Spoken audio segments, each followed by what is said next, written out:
सच्चिदानंद सद्गुरु साईनाथ महाराज की जय. சாய்ராம். ஸ்ரீ சாயி சத்சரிதம் மராத்தியில் ஓவி நடையில் எழுதப்பட்ட மூல கிரந்தத்தின் தமிழ் மொழிபெயர்ப்பிலிருந்து 51வது அத்தியாயத்தின் தொடர்ச்சியை இப்பொழுது நாம் கேட்கலாம். ஸ்ரீ கணேஷாய நமக, ஸ்ரீ சரஸ்வதியை நமக, ஸ்ரீ குருப்யோ நமக, ஸ்ரீ குலதேவதாய நமக, ஸ்ரீ சீதா ராமச்சந்திராபியாம் நமக, ஸ்ரீ சத்குரு சாயிநாதாய நமக. மாதவராவிற்கு மாமியாரின் உடல்நிலை மோசமாக இருக்கிறது. மனைவியுடன் அகமது நகருக்கு வரவேண்டும் என்று அவர் மாமனார் தந்தி கொடுத்திருந்தார். தந்தி வந்ததும் உடனே புறப்பட தயாராகி பாபாவின் அனுமதி பெற்று மாதவராவும் மனைவியும் சித்தலே ஸ்டேஷனுக்கு போனார்கள். 3 மணி வண்டி பிடித்து இருவரும் நகரத்திற்கு போய் டோங்கா வண்டியில் ஏறி வீட்டின் எதிரில் இறங்கினார்கள்.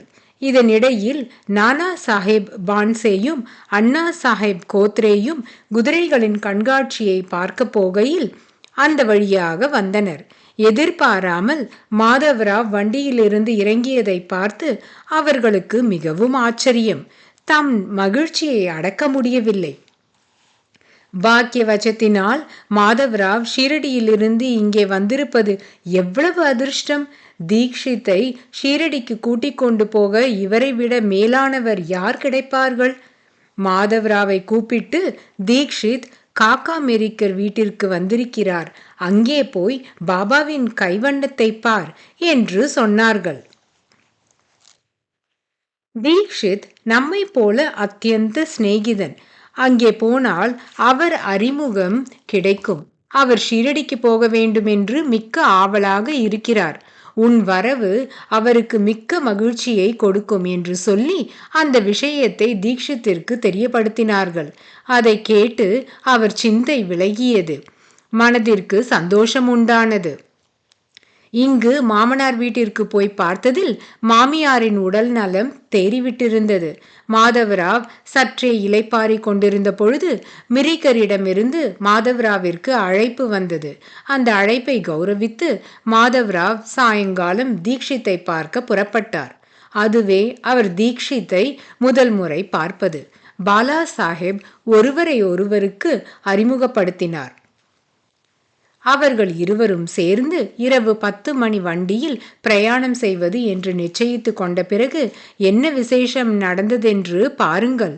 அங்குள்ள படத்தின் மேலிருந்த திரையை பாலா சாஹிப் விலக்கியதும் அது பாபாவின் ஓவியம் என்று தெரிந்தது.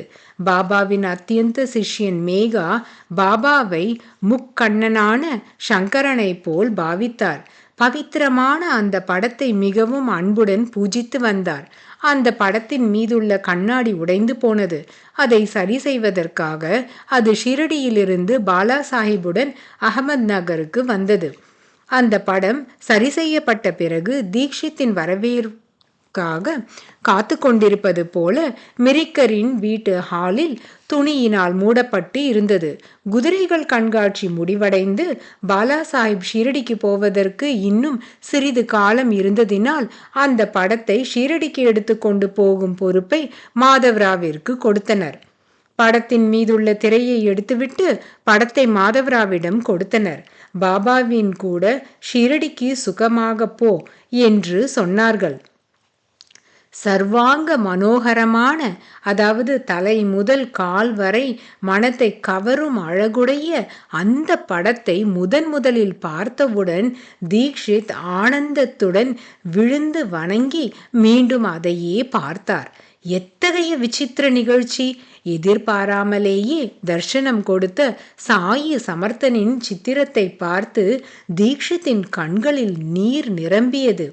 யாருடைய தர்சனத்திற்காக ஏங்கி தவிக்கிறேனோ அவருடைய படமே அவரே உருவெடுத்து, அதாவது நேரில் வந்தது போல் வழியிலேயே தர்சனம் தருவது மிகவும் மகிழ்ச்சிகரமானது.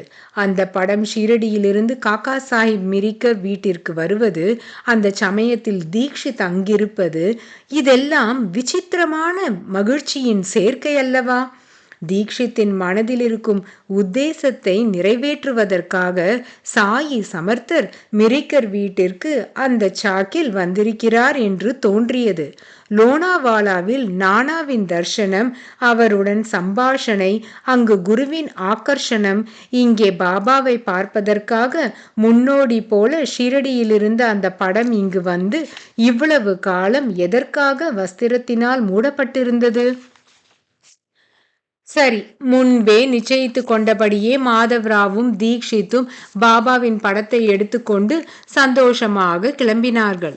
அன்றிரவு சாப்பாட்டிற்கு பிறகு இருவரும் ஸ்டேஷனுக்கு போய் பணம் கொடுத்து 2 வகுப்பு டிக்கெட்டுகள் வாங்கி கொண்டார்கள். 10 மணி அடித்த சப்தம் செவிகளில் வீழ்ந்தது. 2வது வகுப்பு போகியில் ஜனங்கள் நிரம்பி வழிந்தார்கள். ஊருக்கு கிளம்பியாயிற்று. ஆனால் இந்த கூட்டத்தை பார்த்து கவலை பிடித்து வீட்டிற்கு திரும்பி மறுநாள் ஷிரடி செல்வது என்று நிச்சயித்து கொண்டார்கள். இதனிடையில் எதிர்பாராமல் தீக்ஷித்திற்கு பரிச்சயமான ஒரு ரயில்வே கார்டு எதிர்பட்டான். அவன் அவர்களுக்கு முதல் வகுப்பில் கவலையில்லாமல் உட்கார்ந்து பிரயாணம் செய்ய ஏற்பாடு செய்தான். அப்படியாக வண்டியில் அமர்ந்து கொண்டு பாபாவின் அமுதமயமான சரிதத்தை மாதவராவ் மனமாற சொல்ல கேட்கும் தீக்ஷித் ஆனந்தத்தில் ஆழ்ந்தார். அப்படி சுகமாக யாத்திரை செய்ததால் வெகு வேகமாக சமயம் கழிந்தது. வண்டி கோப்பர்காவ் அடைந்தவுடன் அவர்கள் ஆனந்தத்துடன் கீழே இறங்கினர். அங்கே ஸ்டேஷனில் எதிர்பாராமல் நானா சாஹிப் சாந்தோர்கரை பார்த்து தீக்ஷித்திற்கு மிகவும் மகிழ்ச்சி உண்டாயிற்று. இருவரும் பரஸ்பரம் எதிர்பாராமலேயே சந்தித்தார்கள். நானா சாஹிப் திடீரென்று பாபா தர்ஷனத்திற்காக ஷீரடிக்கு புறப்பட்டிருந்தார்.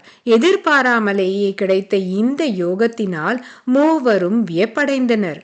பிறகு வண்டி கட்டிக்கொண்டு அந்யோன்யமாக பேசிக்கொண்டு வழியில் கோதாவரியில் ஸ்நானம் செய்து புனிதமான ஷிரடி கஷேத்திரத்தை மூவரும் சென்றடைந்தனர். சாயியின் தர்ஷனத்தினால் தீக்ஷித்தின் மனது உருகியது. கண்கள் கண்ணீரால் நிரம்பின. ஆனந்தம் பொங்கி ததும்பியது.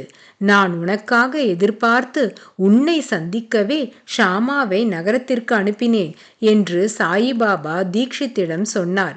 தீக்ஷித்திற்கு மெய் சிலிர்த்தது. குரல் தழுதழுத்தது. கண்களில் ஆனந்த கண்ணீர் பொங்கியது. மனதில் மகிழ்ச்சி நிறைந்தது. ஷரீரத்தில் வியர்வை பெருக்கெடுத்து மெதுவாக நடுக்கம் கண்டது.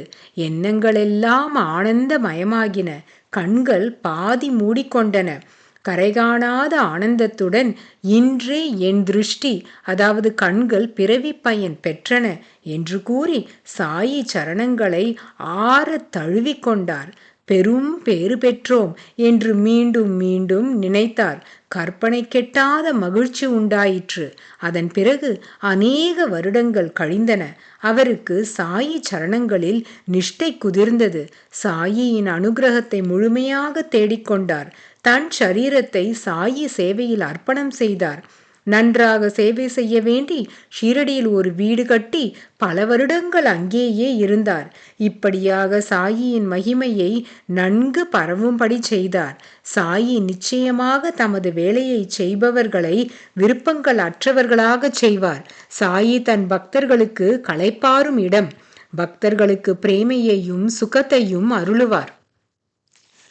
சந்திரனுக்கு அநேக சக்கோரங்கள் இருந்தாலும் சக்கோரங்களுக்கு நட்சத்திரங்களின் நாதனான சந்திரன் ஒருவனே. அப்படியே தாய்க்கு அநேக மக்கள் இருப்பினும் மக்களுக்கு தாய் ஒருவளே. சூரியனுக்கு அநேகம் கமலங்கள், ஆனால் எல்லா கமலங்களுக்கும் சூரியன் ஒருவனே. குருவிற்கு கணக்கற்ற பக்தர்கள், ஆனால் பக்தர்களுக்கு தந்தையை போன்ற குருவரர் சாயி ஒருவரே. மேகத்திற்காக ஏங்கி நிற்கும் சாத்தக பட்சிகள் நிறைய இருக்கும், ஆனால் அவற்றிற்கு மேகம் ஒன்றே. பக்தியுடன் அவரை சரணடைந்தால் அவரே கௌரவத்தை காப்பாற்றி பிரேமையுடன் காரியத்தை வெற்றி பெறச் செய்வார் என்று இன்றும் கண்கூடாக பார்க்கிறோம். ஜகத்தில் வாழும் மனிதர்கள் மரணத்தை தழுவுகிறார்கள். சாயிபாபா தீக்ஷித்திற்கு நான் உன்னை விமானத்தில் அழைத்து போவேன் என்று அபயமளித்தார். சாயிபாபா கொடுத்த வாக்கின்படியே தீக்ஷித்தின் கடைசி காலம் வந்தது. வாயினால் சாயியின் குணங்களை பாடிக்கொண்டே தீக்ஷித்தின் உடல் தன் பிராணனை விடுவதை நான் என் கண்களால் பார்த்தேன். நாங்கள் இருவரும் ரயில் வண்டியில் ஒரே பெஞ்சின் மீது அமர்ந்து சாயி சமர்த்தனின் மகிமை பற்றி பேசிக் கொண்டிருந்த பொழுது அதிலேயே மூழ்கியிருந்த நேரம் ஒரேடியாக விமானத்தில் ஏறியது போல தன் கழுத்தை என் புஜத்தின் மீது வைத்து சாய்ந்து அப்படியே சீக்கிரமாக தீக்ஷித் சாஸ்வத சுகம், அதாவது நிலையான சுகம் பெற்றார். ஷரீரம் அசைவது போலவோ நகருவது போலவோ இல்லை. தொண்டையிலிருந்து குர் குர் என்ற சப்தமோ எவ்விதமான உபாதையோ இல்லை. நடக்கும் பொழுதும் பேசும் பொழுதும் எல்லோரும் பார்க்கிறது போல அவர் உடல் சலனமில்லாமல் ஆனது. இப்படியாக மனித உலகத்தை துறந்து தன் ஆத்மாவை பிராண ஜோதியில் கலக்கச் செய்தார். சாயியின் சரணங்களின் தியானத்தில் ஆழ்ந்துவிட்ட அவரது ஷரீர அபிமானம் முழுமையாக நாசமானது. எண்ணங்களின் ஓட்டம் சாந்தி அடைந்தது. முழுமையாக கிருஷ்ணார்ப்பணமாகியது. சக்க வருஷம் 1848 ஜேஷ்ட பகுல ஏகாதசி 5/7/1926 தீக்ஷித் அவர்கள் இந்த கர்ம பூமியை விட்டு பிரம்ம பதத்தை சென்றடைந்தார். இதையே அவரது உடல் இயற்கை எய்தியது என்று சொல்லலாம், அல்லது அவருக்கு விமானம் வந்தது என்றும் சொல்லலாம். எப்படியாக இருந்தாலும் அவர் சாயியின் சரணங்களில் ஒன்றிவிட்டார். இவ்விஷயத்தை யாராக இருந்தாலும் சரி ஒப்புக்கொள்ள வேண்டியதே.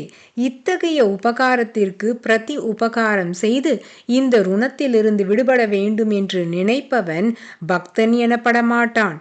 உலகில் காணும் பொருள்களை கொடுத்து மகான்களின் ருணத்தை தீர்த்து கொள்ள வேண்டும் என்று நினைப்பது ஸ்வப்னத்திலும் கூட நடப்பதில்லை.